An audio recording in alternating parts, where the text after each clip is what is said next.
Hey Tree Sprites, just a reminder, the last Hatching a Black Dimension, a Black Imagination workshop is happening this Sunday, February 23rd at 2 p.m.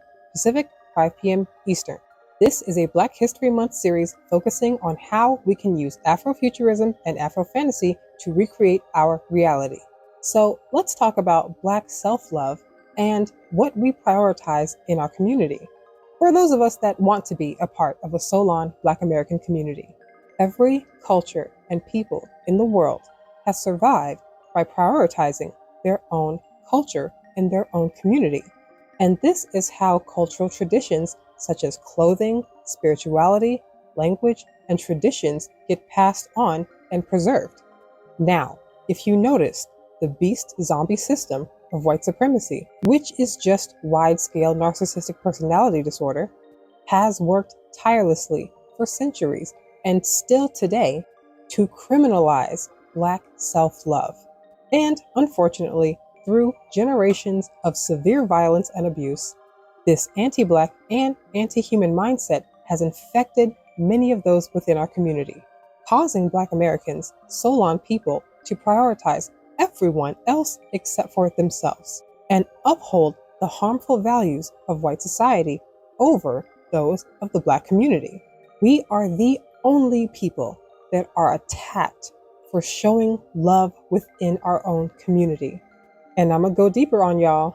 On one hand, it's about control. White society is still heavily infected with white narcissism, and although they won't say it out loud, still seek to maintain control over Black society and Black thought, Black culture, and Black community, and especially Black joy and Black love. We are the batteries of white narcissism. We are what they feed on to uphold themselves. This is energetic, y'all. Not flesh and blood, but powers and principalities. The love and joy of any other community is not nearly treated as much of a threat as Black community and Black solidarity and Black love. When we show love to one another and ourselves, we are faced with outright animosity.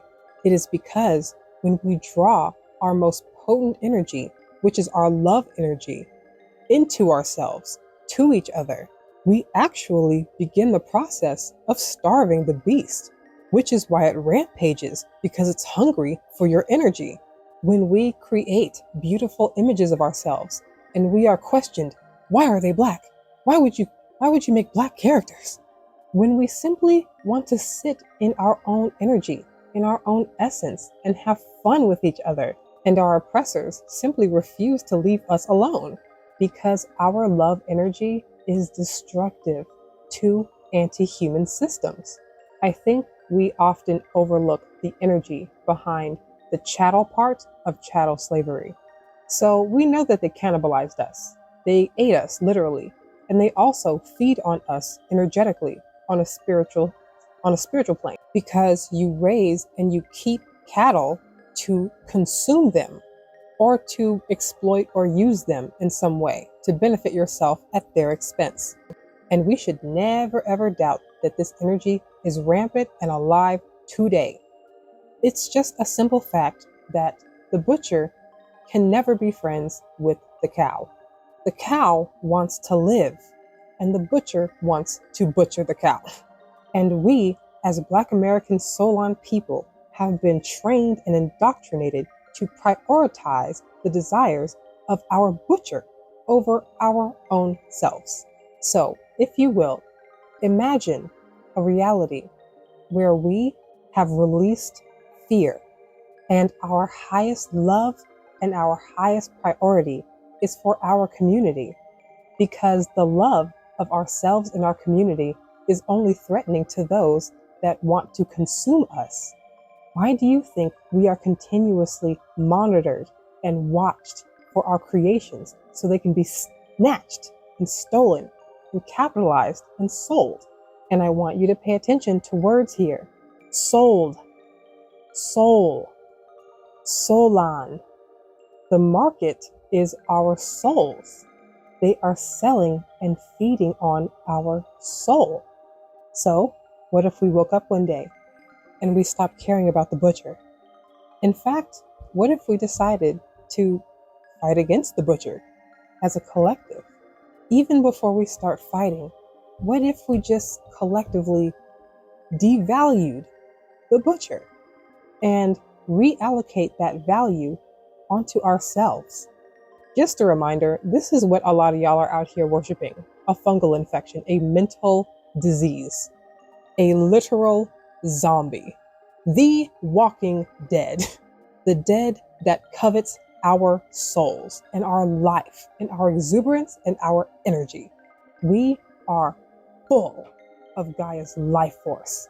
And that force, that energy, that attention is the real currency.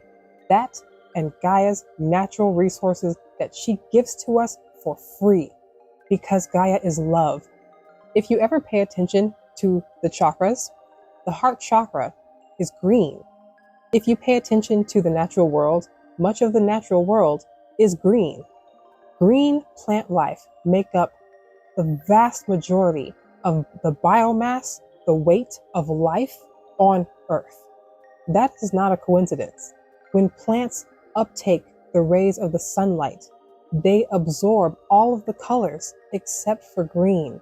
And that is what Gaia projects out at us, is that love, green energy. Imagine if we prioritized Gaia's green love energy over proximity to whiteness. White narcissism, white supremacy is a dying system. It is dying because it is unsustainable, and it is not based in Gaia's green love, but we are naturally. We had to be brainwashed out of it. But in this incredible age of awakening, in this year of the wood snake, we are coming back into consciousness. We feel something's wrong. We know something's wrong. No one is going to save us. We are our own saviors. All it takes is for us to choose it, to say yes to ourselves, to nature, to each other, to Earth. Captain Planet said it the best: the power is yours. Subscribe to Black Barn Owl, link in the bio, and I'll see you in Always.